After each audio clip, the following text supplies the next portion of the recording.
தமிழ்நாட்டில் கொஞ்ச காலமாக கள்ளச்சாராயம் பெருகிட்டே இருக்குது. போதை பொருட்கள் அதிகமாக நடமாடிட்டு இருக்கு. மாணவர்கள் மத்தியிலையும் சின்ன சின்ன குக்குறாங்கள் மத்தியிலையும் இப்போ கள்ளச்சாராயம் பெரிய ஓடிட்டுருக்கு. கள்ளக்குறிச்சியில் வேற 10 பேர் இறந்து போனாங்க. சாராயம் குடிச்சு இறந்தனாலேயே ஒரு ஆளுக்கு 10 லட்ச ரூபா வீதம் கொடுத்தாங்க. ஆனால் அது ரோட்டில் யாரோ அடிபட்டு இறந்தாக்கி அந்த அளவு பணம் கொடுக்கறதில்ல. ஆனால் இந்த மாதிரி சூழ்நிலையில் தான் கள்ளச்சாராயம் குடிச்சிட்டு சாகக்கூடாதுனால தான் டாஸ்மாகை ஆரம்பித்தாங்க. டாஸ்மாக் ஆரம்பித்து இத்தனை நாள் ஓடிட்டு இருக்கும்போது பார்த்தீங்கன்னா இப்போ திமுக அரசாங்கம் வந்தது பிறகு மிகப்பெரிய ஊழல். டாஸ்மாகில் 1000 கோடி ரூபாய்க்கு மேலே ஊழல். 2025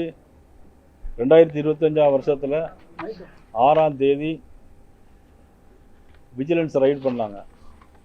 விஜிலன்ஸ் ரைடு பண்ண பிறகு தான் என்ஃபோர்ஸ்மெண்ட்டு அதில் வந்து உள்ளே நுழைஞ்சு அவரை பார்த்தாக்கி எல்லா இடத்துலையும் டாஸ்மாகில் ஊழல்.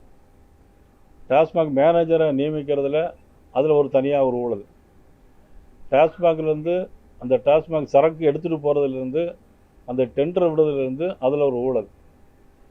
பிறகு பார் யார் யாருக்கெல்லாம் அலாட் பண்ணுறது, பார் அலாட் பண்ணுறதுக்கு அதில் தனியாக காசு வாங்குறது ஊழல்.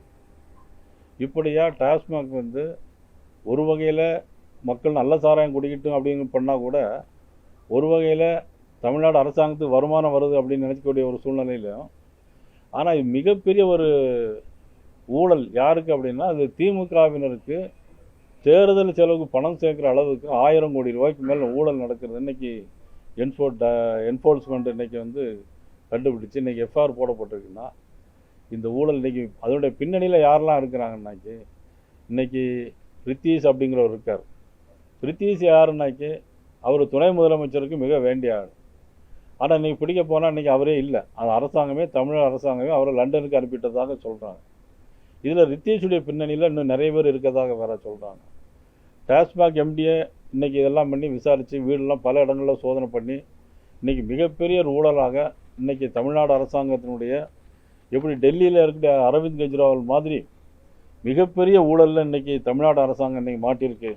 அதெல்லாம் பற்றி உங்களுக்கு சொல்லத்தான் இன்றைக்கி இந்த பத்திரிகை இன்றைக்கி வச்சுருந்தோம். இன்றைக்கி அதாவது டாஸ்மாகின் போக்குவரத்து டெண்டரில் ஒதுக்கீடு யார் யாருக்கெல்லாம் ஒதுக்கீடுங்கிறதுல அதுலேயும் மிகப்பெரிய ஊழல். பார் அலாட்மெண்ட்டில் அந்த பணம் வந்து அரசாங்கத்துக்கு வர்றதில்லை, ஒரு குறிப்பிட்ட நபருக்கு கொடுக்குறாங்க. அவங்க திமுக கட்சிக்காரங்களுக்கு கொடுக்குறாங்க. அவங்களுக்கு அதில் ஜிஎஸ்டி ஒன்று நம்பர் கிடையாது, டின் நம்பர் கிடையாது.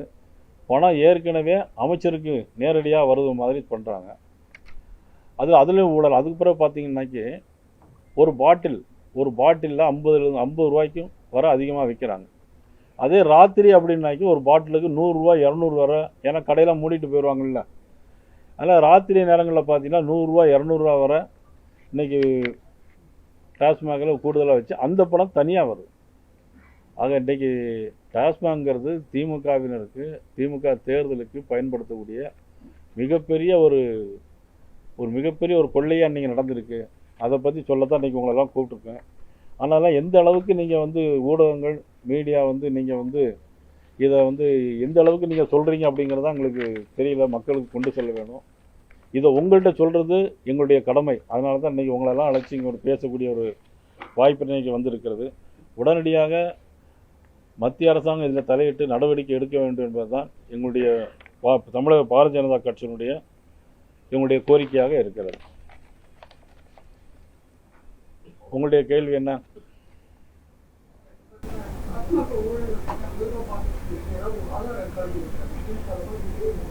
இதை போட்டது என்ஃபோர்ஸ்மெண்ட் டைரக்டர் இல்லை. எந்த விதம் ஆதாரம் இல்லாமல் யாரும் உள்ளே நுழைய முடியாது. இது மாநில விஜிலன்ஸ் டிபார்ட்மெண்ட் முதல்ல நுழைஞ்சு அவங்க இது நடவடிக்கை பிறகு தான் 2வது தான் இதில் போயிருக்காங்க. அது ஆதாரம் இனிமே வந்து காட்டுவாங்க.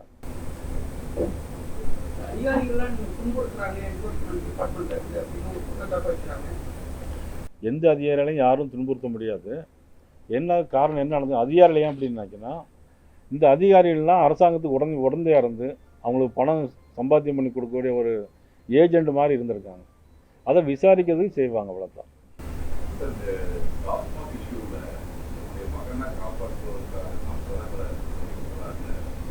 எடப்பாடி பழனிசாமி சொல்லியிருக்காரு. அது இமீடியட்டா சிஎம் ரிப்ளை கொடுத்திருக்காரு. அப்படிலாம் கிடையாது, உரிமைக்காக தான், தமிழ்நாட்டின் உரிமைக்காக தான் லாஸ்ட் இயர்லாம் நிதி ஆயோக் நிதி ஆயோக் பிரதமரை சந்திக்கணும்னு திட்டம் வச்சிருந்துருக்கிறாருல, அது உண்மை தானே. எதை சொல்ல போறாரு அப்படிங்கிறது முதலமைச்சர், எதை சொல்ல போறாங்க அப்படிங்கிறது வேறு விஷயம். ஆனால் சந்திக்க இருந்தது உண்மை தானே. அது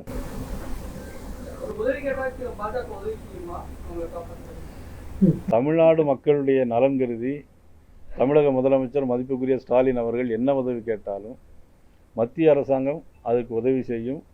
அந்த உதவி செய்வதற்கு தமிழக பாரதிய ஜனதா கட்சி அவருக்கு உறுதுணையாக இருக்கும். மற்ற விஷயங்களுக்கு நாங்கள் உறுதுணையாக இருக்க முடியாது.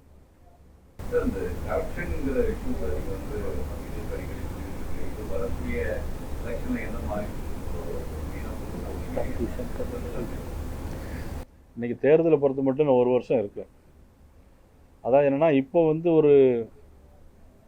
ஒரு விளக்கு பிரகாசமாக எரியும். எப்போ எரியும்னா அதனுடைய இதில் போது அது மாதிரி இப்போது திமுகவுடைய கூட்டணி ஸ்ட்ராங்காக இருக்கிறது போலையும் ஒரு பிரகாசமாக இருக்கும் போலையும் ஒரு மாயை, இது ஒரு காணல் நீர். என்னை பொறுத்த மட்டும் நிச்சயமாக மக்களுக்கு நிறைய பாதிப்பு இருக்குது. இப்போ கூட நான் நேற்று முன்தினம் அறிக்கை விட்டுருந்தேன், மின் கட்டணத்தை கூட்ட போகிறாங்க. அதாவது அறிவிப்பு இல்லாமலே 6% மின் கட்டணத்தை வருஷம் கூட்டிக்கிட்டே இருக்காங்க. இப்போ மீண்டும் இப்போ கூட்டுறதுக்காகத்தான் திட்டம் போட்டிருந்தாங்க. இப்போ அமைச்சர் ஒருத்தர் சொல்லியிருக்கிறாங்க, நாங்கள் கூட்ட மாட்டோம் அப்படின்னு சொல்லியிருக்காங்க. சொத்து வரி பார்த்தீங்கன்னா அதை விட பன்மடங்கு கூட்டியிருக்கிறாங்க. சொத்து வரியும் அறிவிப்பு இல்லாமலே 6% ஆண்டு ஒன்றுக்கு கூட்டிகிட்டு இருக்கிறாங்க. எல்லா மாநகராட்சி நகராட்சி பகுதிகளும் எல்லா இதுவும் கூட்டிகிட்டு இருக்கிறாங்க. இதெல்லாம் மக்களுக்கு பெரிய பாதிப்பில் இருக்குது. நீங்கள் கிராமத்தில் பார்த்தீங்கன்னா டெய்லி மாணவர்களுக்குள்ள தகராறு அல்லது கிராமத்தில் மோதல்கள், இதெல்லாம் எதனால் வருதுன்னா போதை பழக்கம் அதிகமாக இருக்கிறதுனால தான் இந்த மாதிரி ஒரு சம்பவங்கள்லாம் வருது. இதெல்லாம் இந்த அரசாங்கம் தடுத்து நிறுத்தலைங்கிற வருத்தம் நிறைய இருக்குது.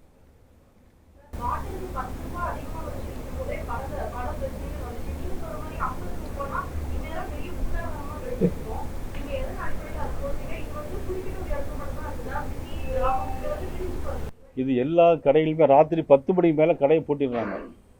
கடையை பூட்டி வச்சுக்கிட்டு அவங்க சில மது பிரியர்கள், அப்படி தானே சொல்லணும், மது பிரியர்கள் அவங்க போய் கேட்கும்போது என்ன பண்ணுறாங்கன்னா அதுக்கு டிமாண்ட் பண்ணி அதிகமாக வாங்குறாங்க. நான் சொல்கிறது கம்மியாக சொல்கிறேன், அதிகமாக வாங்குறது தான் எனக்கெல்லாம் செய்திகள் வந்துருக்கு. 1000 கோடி ரூபாய் டாஸ்மாகில் ஊழல்னு முதல்ல ஒரு ஸ்டேட்மெண்ட் கொடுத்துட்டு அதை கன்ஃபார்ம் பண்ணுறதுக்காக இடி தேவையில்லாமல் எப்பெல்லாம் பண்ணிட்டு இருக்காங்க. அவங்க பின்ன என்ன சொல்லுவாங்க, அவங்க ஈடினாலே இப்போ ரொம்ப கிடிக்கு இப்படி மாதிரி தான் பயந்துட்டு இருக்காங்க. எல்லாரும் ஈடிங்கிற வார்த்தையை கேட்டாலே இன்னைக்கு திமுகவில் யாருக்குமே தூக்கம் வர்றதில்லை. ஈடிங்கிறது ஒரு தனி அமைப்பு, அது தேவையில்லாமல் உங்கள் வீட்டுக்குலாம் ஈடி வர முடியாது. இப்போ உங்கள் வீட்டுக்கு ஈடி நாளைக்கு வர முடியுமா? வர்றதுக்கு வாய்ப்பே கிடையாது. எங்கே போக முடியும்? சந்தர்ப்பம் எங்கே இருக்கோ, எங்கே தவறு இருக்கோ அங்கே தான் போக முடியும். அதுக்கு முன்னாடி விஜிலன்ஸ், மாநில ஸ்டேட் கவர்மெண்ட் விஜிலன்ஸ் அங்கே போயிருக்குதா இல்லையா? அது உண்மை தானே, அதை மறைக்க முடியாது இல்லையா அவங்களுக்கு. அதனை தொடர்ந்து தானே இவங்க போனாங்க.